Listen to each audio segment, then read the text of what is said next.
Welcome back to Sip and Talk. We are hitting episode 452 today. Wow, 452 already. Time flies. It really does. And today we're diving into some, well, really fascinating stuff sent over by our friend Micky. You know, he's got over 20 years investing under his belt. Yeah, he always brings some interesting perspectives. What's he got for us this time? He's put together this idea he calls the big player game, or dahu boi. It's kind of his take on market psychology mixed with a pretty serious look at where AI investment might be headed. Okay, interesting combo. Micky really does cover a lot of ground, doesn't he? Yeah, kind of like us. Hey, folks, if you have topics you want us to cover, drop us a line, seriously. Please do. Don't let Micky hog all the good ideas. Okay, so today we're digging into his thoughts on, like, the mindset of these market whales, what drives them. Exactly. And then we'll shift gears to look at the future. You know, AI, the economy, what industries or themes might actually hold up, even if things get rough. Right, the whole stagflation question, maybe. Yeah. And how AI fits in. Precisely. We'll explore how AI is becoming less about, the chat bots we talk to, and more about the AI that actually does stuff, the AI that works, especially for cutting costs. Gotcha. Important distinction. Okay, but before I jump in, gotta do the usual spiel. Yes, the necessary part. You have to say loud and clear, we are not investment advisors, nope. We're just sharing ideas, observations, stuff Micky sent over, really just for info and discussion if you need actual investment advice. Please talk to your own financial professional. Get advice tailored to you. Okay. Right. Disclaimer done. Phew. Okay, let's get into it. We've kind of mapped out a plan based on Micky's notes. First, we'll tackle that human element, the big player psychology, how they make moves, and this idea of a market cap moat.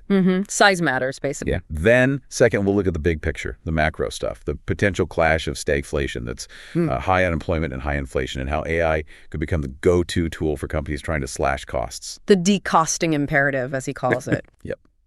And finally, we'll look ahead to, say, 2026. What's the AI outlook, and what's this king's way for investing Micky talks about? Focusing on the real bottlenecks in AI infrastructure, like the stuff you absolutely need, even beyond the big-name chips everyone knows. Okay, sounds like a solid journey. From the nitty-gritty trading psychology up to the big economic picture, and then back down to specific investment themes. Let's do it. All right, so let's unpack this psychological game Micky lays out. He really hammers home the point that the market, well, it's not exactly a friendly neighborhood potluck, right? Definitely not. It's more like a high-stakes poker game where players are actively trying to exploit weaknesses. Fear, greed, impatience.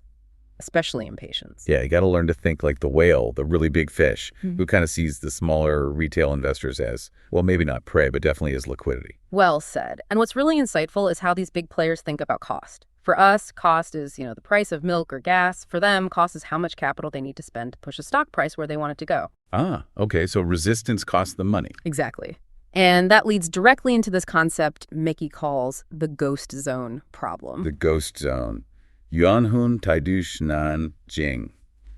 That translates pretty vividly, doesn't it? Something like too many trapped souls, hard for the price to rise. Yeah, it really paints a picture. The core idea is simple. Smart money, the big players, they actively try to avoid stocks where there's a ton of overhead supply. Meaning, lots of people bought higher up and are now stuck, waiting to get their money back. Precisely. They're trapped. Maybe they bought 6 months ago, a year ago, thinking it was a dip, and now they're underwater. So what happens the moment the price starts to recover a bit, say it bounces 10%? They sell, just to break even and get out. The relief rally becomes a selling opportunity for them. Exactly. That's the Jita Maya, that huge wave of selling pressure from people just trying to escape. And the big players, they absolutely refuse to be the ones facilitating that escape. They don't want to be the bailout crew. It makes perfect sense. If they start buying heavily into a stock filled with these ghosts, they just end up soaking up all that selling. It costs them way more money to actually lift the price. It's terrible capital efficiency for them. They're essentially spending their own money to let someone else off the hook. Why would they do that? So what do they look for instead? They look for stocks with Chao Inganjing, a clean float. This means most of the current shareholders are actually in profit, or they're long-term institutions who aren't going to sell just because the price blipped up 5%. Okay, so the current holders are happy, they're so reluctant to sell. Right. If everyone holding is comfortable and not desperate to get out, the big player needs much less capital to push the price higher. It can move much faster, much more easily. Which leads us straight to that kind of brutal truth about a lot of short-term rallies. Lishanglai, Jushi Wile, my gang, the rally exists so they can sell to you. Oof. Yeah, that's a tough one to swallow, but you, the listener, really need to internalize this. A sudden surge, especially on flimsy news or just technical signals, often isn't charity. It's the whale manufacturing the liquidity they need to unload their shares. How do they manufacture it? Well, think about it. A stock breaks out, hits a new high, pushes through resistance. What happens? It gets attention. News headlines, social media buzz, algorithms pick it up. Exactly. Micky calls it chasing fever. Zuzura King. Everyone wants in on the action. The media hypes it, the quant funds jump in, retail traders see the momentum. And they pile in, chasing the high price. That's the Sinuzugo. And that is the moment the big player has been waiting for. They use that rush of buying demand to distribute their shares to Paiwa. They sell into the strength, lock in their profits, and quietly exit before it rolls over. It's that classic cycle you hear about. Feed, trap, kill. Feed the hype, trap the chasers, kill the rally once they're done selling. It sounds harsh, but it's often how the short-term game is played. Now, Micky does point out a critical exception. When the whales aren't just flipping it. When they actually hold on. Right. This only really happens when they believe they have very specific, non-public information about something huge coming down the pike, like truly explosive future earnings. It's Xingzi information asymmetry. They know something the market doesn't. Okay, so the multi-million-dollar question for us regular folks is, how on earth do you tell the difference? How do you know if it's a manufactured rally for selling or genuine accumulation based on some secret sauce? That is the tough part. Micky suggests looking at the behavior and the scale. If a whale thinks a stock is going to, say, 10x over the next few years, not just pop 20%, they aren't interested in creating a short-term frenzy to sell. Their goal changes completely. Totally. In that rare case, they'll accumulate quietly, slowly. The Diaochuo, low-profile eating of shares, they try not to attract attention while they and lock up the float, buying up available shares until that future value hits. They're playing for the massive fundamental game, not just a quick trade. Okay, that makes sense. This is a different kind of patience. Now let's talk about the sneakier stuff. The advanced psychological games. That price anchoring example was pretty wild. Yeah, this is where it gets really strategic. Big money might intentionally engineer a fake breakout or a false breakdown right at a level everyone's watching, like, say, $100 a share. Why would they do that? Think about it. They push it just above $100. All the breakout traders jump in, maybe set their stop losses just below $100. Then, wham, they pull the rug, dump shares, and knock it back down, trapping everyone who just bought the breakout. Ouch. So that teaches the market a lesson. Exactly. It anchors the perception. It conditions the market to believe that $100 is super strong resistance, or maybe super weak support if they fake a breakdown. So later on, when they actually want to make a real sustained move past $100, there's less resistance because everyone's been trained to expect it to fail there. That's clever. It saves them money. It saves them potentially huge amounts of capital because fewer people fight the move. And even subtler is the stuff they do on the order book, Pumpkin. The language of the trading screen. Okay, like what? Like, imagine they're secretly trying to sell a ton of shares. To keep the price from dropping while they sell, they might place huge, maybe even fake, buy orders just below the current price. Micky calls them tofu dregs. Tofu dregs, I love it. Looks solid, but kind of mushy and maybe not real. Exactly. It creates this illusion of massive institutional support.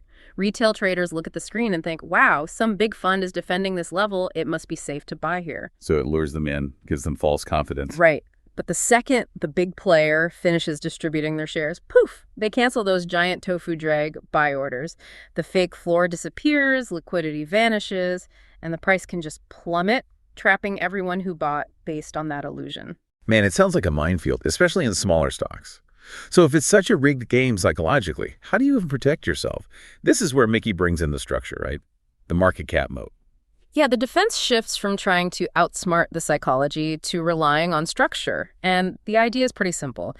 Sheer size, the market capitalization itself, is often the best defense against this kind of short-term manipulation. How so? Think about scale. Trying to manipulate a tiny $100 million market cap stock, it's like trying to rock a canoe. A relatively small amount of money can make huge waves. But trying to manipulate, say, Apple or Microsoft, a multi-trillion-dollar company. That's like trying to move a giant container ship with a kayak paddle. Exactly. They're just too big to Zooasian to fix the line or manipulate easily. Pushing the price would require absolutely astronomical amounts of capital. And trading that kind of volume, that velocity, instantly trips regulatory alarms. It's just too expensive and too risky for even the biggest whales. Plus, who owns those huge companies? Mostly massive institutions, right? ETFs, pension funds, sovereign wealth funds from around the world. And these guys aren't trading based on like a blip on a chart. They're looking at long-term fundamentals, earnings growth, strategic direction. So their trading is slower, more deliberate, based on value. Right, which means the price movements of these mega cap stocks tend to stick much closer to their actual underlying value over time. It minimizes that short-term psychological game and gives you a bit more fundamental stability. Size becomes a structural defense. Okay, let's shift gears now. We've looked at the micro-level trading games. Now let's zoom out to the big picture. The macro economy. Micky paints this potentially kind of scary scenario for maybe 2025, 2026, stagflation. Yeah, stagflation is really the economist's nightmare scenario, isn't it? Because it breaks the usual rules. It's that nasty combination of high unemployment. Micky's notes suggest maybe the U.S. could see something like 4.2% to 5.2% plus stubbornly high inflation, maybe core PCE sticking around 2.5% or even higher. And normally, those things move in opposite directions, right? High unemployment usually means low inflation and vice versa. Typically, yeah. That's the Phillips curve idea. But stagflation throws that out the window. And it puts central banks, like the Fed, in an impossible bind. Total policy paralysis. Why paralysis? Well, think about it. If they try to fight the high inflation by raising interest rates, what does that do to the economy? Slows it down even more, makes borrowing expensive, companies invest less, probably makes unemployment worse. Exactly. But if they try to fight the high unemployment by lowering rates to stimulate the economy... They pour fuel on the inflation fire. Yeah. It gets even worse. Damned if you do, damned if you don't. That's the dilemma. And it leads to consumers feeling squeezed. Prices are high, jobs are maybe insecure, consumption contracts, GDP growth gets sluggish, and companies face a massive squeeze on their profits. Okay, so that intense pressure forces companies to change how they operate. Micky says they have to shift from just chasing revenue growth to, what was the phrase? Extreme cost control and efficiency maximization. When revenue isn't growing and all your costs, energy, materials, and especially labor are going up because of inflation, survival depends on cutting costs ruthlessly. And that intense pressure, that need to survive, is what Micky thinks will drive the massive accelerated adoption of AI, not as a cool gadget, but as a core tool for cost reduction. Right. This is the structural shift towards decosting, or coût-chêng-vinois. It's about systematically stripping costs out of the business using technology. AI becomes the ultimate utility belt for corporations fighting stagflation. Okay, let's break that down. What kinds of costs are they targeting with AI? Two main buckets. First, and maybe most obviously, manpower costs. Human labor is expensive, and wages tend to be sticky or rise with inflation. So AI comes in to automate jobs. Pretty much. Think AI agents and what's called hyper-automation, or RPA, robotic process automation. These are tools designed to handle repetitive, high-volume, white-collar work. Stuff like basic customer service inquiries, processing invoices, reviewing standard contracts, generating compliance reports. The kind of admin work that takes up a lot of time and people. Exactly. An AI agent doesn't need benefits, doesn't call in sick, doesn't ask for a raise, works 24/7. And the return on investment can be incredibly fast and clear. Micky mentioned an example from UiPath. Right, they're tools for healthcare, like processing medical records and billing. They reported cutting administrative costs for clients by, 30% to 50%? Yeah, staggering numbers. If you're a company struggling with rising costs and slow growth, replacing expensive human hours with a relatively cheaper software subscription is almost a no-brainer. That's a powerful driver in a tough economy. Okay, so that's attacking labor costs. What's the second bucket for decosting? Attacking inflation costs the rising cost of stuff. Energy, raw materials, components. AI helps here through extreme precision and optimization. How so? Give me an example. Okay, think supply chains. AI can analyze demand patterns, supplier lead times, shipping costs way better than humans can. It helps companies order exactly the right amount of materials at the right time, minimizing expensive inventory sitting around and avoiding costly last-minute rush orders. Makes sense. What else? Predictive maintenance is huge. If industrial machine parts and the specialized labor to fix them are getting way more expensive due to inflation, you absolutely cannot afford unexpected downtime. AI monitors equipment sensors, predicts failures before they happen, and schedules maintenance precisely when needed, not too early, not too late, saves a fortune on repairs and lost production. And you mentioned energy costs earlier. That seems critical, especially with AI itself consuming so much power. Absolutely critical. Data centers are huge power hogs. If electricity prices are soaring with inflation, optimizing energy use is paramount. AI can manage server workloads, optimize cooling systems, and improve that metric we talked about, PUE. Right, power usage effectiveness. Remind us what that is again. It's the ratio of the total power used by a data center to the power actually used by the IT equipment, the servers and storage doing the work. A perfect score is 1.0, meaning no power is wasted on cooling, lighting, etc. But typical data centers are nowhere near 1.0, right? Not the older ones, no. Maybe 1.5 or even higher. That means for every watt doing useful computing, you're wasting half a watt or more on overhead like cooling. So if you're a hyperscaler like Google or Amazon running massive facilities, that wasted energy adds up to millions and millions of dollars. Billions, potentially, across their whole fleet. So using AI to optimize operations, and especially shifting to more efficient technologies like liquid cooling, which we'll talk more about, if they can push that PUE down from, say, 1.5 towards 1.1. That's a massive direct saving on their biggest operating cost, electricity, especially vital if inflation is making that electricity more expensive. Precisely. It's a non-negotiable economic win. And successfully using AI and automation for this kind of decosting creates a really powerful, long-lasting advantage. Micky calls it a cost-based moat, Chengben Yushi Xing Hu Chengge. Like TSMC, the chip manufacturer.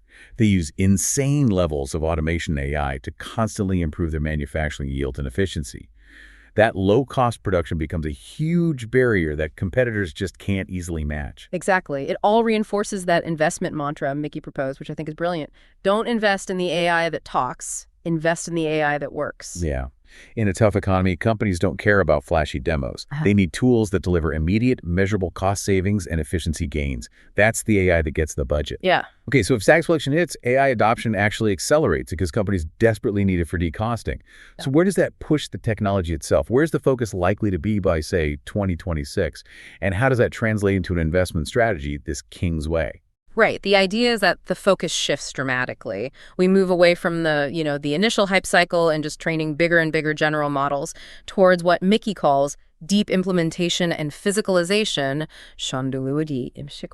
So less talk, more action. AI getting out of the cloud and into the real world, doing actual tasks. Exactly. The money follows the tangible results, the solutions to real, physical, costly problems. Micky highlights 3 key trends driving this. First is agentic AI. Meaning AI that acts on its own. Sort of, yeah. AI becomes more autonomous. It's not just analyzing data and giving you options. It's making decisions, managing complex projects, maybe even coordinating other specialized AI agents in these multi-agent systems. It's a shift from just a language model, LLM, to a language action model, LLA. It does stuff. Okay, AI is the super efficient, tireless project manager or middle manager. Got it. What's trend 2? Embodied AI and robotics. This is AI literally getting a physical body. Think robots in factories becoming much smarter and more adaptable. Robots navigating warehouses for logistics, maybe even robots assisting in surgery or elder care. Deloitte and others see this as crucial for boosting manufacturing efficiency and solving labor shortages. AI stepping off the screen and onto the factory floor or into the hospital. Precisely. And the third trend is vertical DSLM domain-specific language models. Okay, breaking that down. It means moving away from giant one-size-fits-all AI models towards smaller, highly specialized models trained intensely on data from a specific field, like finance or healthcare. Why?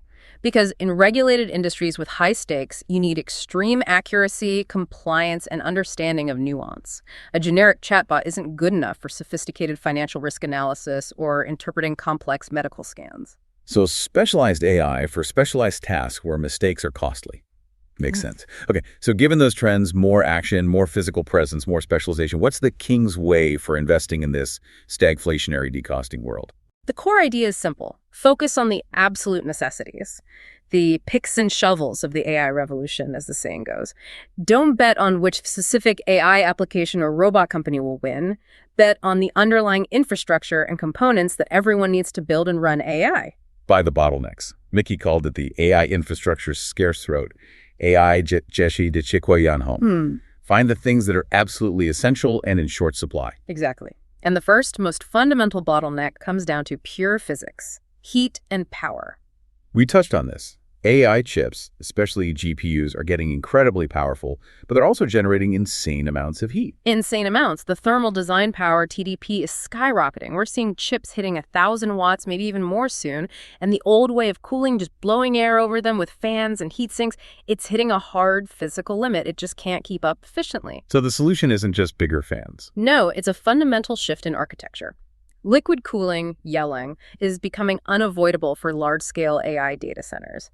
It's not a trend, it's a structural necessity driven by physics. And this ties back directly to the stagflation and decosting theme, right? Absolutely. Because liquid cooling is much more efficient at removing heat, it dramatically improves that PUE metric we talked about. Lower PUE means lower electricity consumption for cooling, which directly saves the data center operators huge amounts of money on their power bills, especially if inflation is driving up energy costs. Precisely. So investing in the companies that provide these essential liquid cooling solutions, it's basically recession-proof, or at least recession-resistant. Why? Because the hyperscalers, the Googles, Metas, Microsofts, they have to invest in this core infrastructure to stay competitive and manage their costs, regardless of what the broader consumer economy is doing. They're solving a multi-million-dollar operational problem. Okay, so you're investing in the solution to an unavoidable physics problem that also solves a pressing economic problem. What specific parts of liquid cooling should we look at? Key areas are things like the liquid cold plates themselves, the components that directly touch the hot chips. There's a lot of advanced engineering there, high technical barriers, and the selling prices, the ASPs, are jumping significantly compared to old air cooling parts. What else? The coolant distribution units, or CDUs, basically the pumps and plumbing that manage the liquid flow throughout the racks.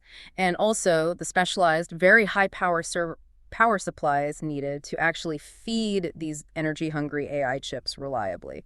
The whole ecosystem is seeing a structural upgrade in value and margins. Okay, that's heat and power. What's the second major bottleneck area? Core compute and interconnect. Think of it as the brain and the nervous system of the AI data center. So beyond just the main processor chip. Yeah, looking at the crucial enabling technologies around it, one big area is advanced packaging, specifically high bandwidth memory, or HBM. That's the super fast memory stacked right next to the processor, right? Exactly. It's absolutely essential for feeding data to the latest AI accelerators fast enough. But here's the thing. There's a massive global shortage of HBM manufacturing capacity. Analysts think this shortage could easily last into 2026 or beyond. So if you can't get HBM, you can't build the fastest, most profitable AI chips. It's a critical bottleneck. Bingo. So the companies involved in the complex manufacturing processes behind HBM, the ones actually doing the advanced packaging to stack and connect the memory and logic, dies, they hold a lot of leverage right now. Okay, what about the nervous system part, the interconnect? That's high-speed optics. You've got potentially tens of thousands of these powerful processors in a single AI cluster. How do you connect them all together so they can work in parallel at lightning speed across potentially huge distances within the data center? Not with standard Ethernet cables, I assume. Definitely not. You need incredibly fast optical communication components like optical transceivers, silicon photonics chips that turn electrical signals into light and back again. And the speeds are just exploding, moving from 400 gigabits per second to 800G, and now everyone's planning for 1.6 terabits. Wow.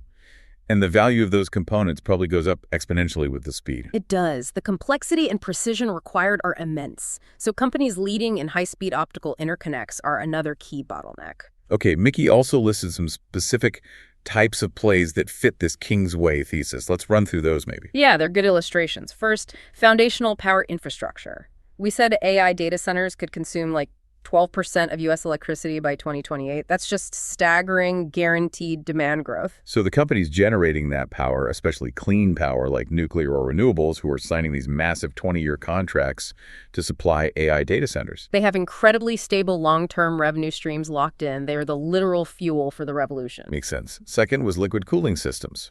Right. Market leaders like Vertiv, for example, they benefit not just from more data centers being built, but from that structural jump in the value and margin of the cooling components themselves. Because liquid cooling is becoming mandatory. They're selling the solution to the physics problem. Third was copper. Seems kind of basic. Basic but essential. AI data centers need way more copper than traditional ones, maybe 2 tons per megawatt for all the power delivery and networking. This huge new demand is hitting at a time when global copper supplies are already tight. So copper itself, or companies making sophisticated copper interconnects, become a play on both AI growth and an inflation hedge because commodity prices tend to rise with inflation. Exactly. Double whammy. Fourth was data center REITs. Real estate investment trusts like Equinix, so the landlords. Pretty much. They own the physical buildings that house all this expensive gear. They provide the space, power, and cooling infrastructure. As long as the hyperscalers keep spending billions on building out AI capacity, their CapEx, the REITs collect the rent. It's a stable income play benefiting from that strategic AI investment. Okay. And the fifth ties back to the decosting theme directly. Yep. Robotics and embodied AI. Companies focused specifically on automating physical tasks, factory work, logistics, maybe even dangerous jobs using things like humanoid robots, think Tesla's Optimus, or advanced robotic components like AI-powered actuators. They're the definition of the AI that works, solving the high cost and scarcity of human labor, which is super critical if we hit stagflation. Right. So the final check, the filter Micky suggests applying, is always, is this company's product or service unavoidable? Does it solve a really costly, difficult, often physical problem for the big AI players, the ones with the deep pockets? And avoid the companies that just have a thin AI story, but no real profit, no technical edge, no actual moat. Especially in a tough economy. You want necessity, scarcity, and efficiency. That's where the durable value is likely to be found. So quite a journey today. We went through the sometimes murky world of big money psychology in the markets, understanding how fear and greed get exploited. Yeah, learning why you maybe shouldn't always trust a sudden rally. Definitely. And then we landed on this pretty compelling structural argument that AI adoption isn't going to slow down in a tough economy. It might actually accelerate, driven by that relentless corporate need for decosting. The focus shifts to AI that delivers real, tangible work and cost savings. It really does drive home that the companies built to last, the ones that can weather economic storms, are often the ones solving fundamental problems, problems of physics like managing heat or core economic problems like slashing operational costs. It kind of cuts through the short-term noise. It brings it back to basics in a way. But, this whole shift towards automation, especially if it's accelerated by cost-cutting pressure, it does raise a kind of, a provocative question for you folks listening to think about this week. What have you got for us? Well, if AI does accelerate structural unemployment, particularly hitting maybe some of those white-collar administrative jobs we talked about, what happens then to the huge parts of the economy that depend on consumer spending? Like service industries, travel, restaurants, entertainment, personal care, stuff like that. Exactly. If a significant chunk of the population suddenly has less disposable income because their jobs got automated away or their wages are stagnant, do those service industries desperately try to automate even faster themselves just to survive with fewer customers? Or do they become the next ghost zone Micky talked about? Areas that capital avoids because consumer demand has just dried up. That's definitely something to chew on. Will automation save them, or will a lack of consumer spending power cripple them first? Food for thought. Indeed. Well, thank you all for joining us for this pretty deep discussion on Sip&Talk today. Yeah, great stuff. And hey, if you enjoyed Micky's insights, and honestly, who wouldn't? You should definitely check out his other stuff. He has a YouTube channel, Mickytolife. Lots of fun travel vlogs and memes, too, apparently. Worth a look. And, of course, please subscribe to us, Sip&Talk, wherever you get your podcasts, so you don't miss the next one. We really appreciate you tuning in. We'll catch you next time.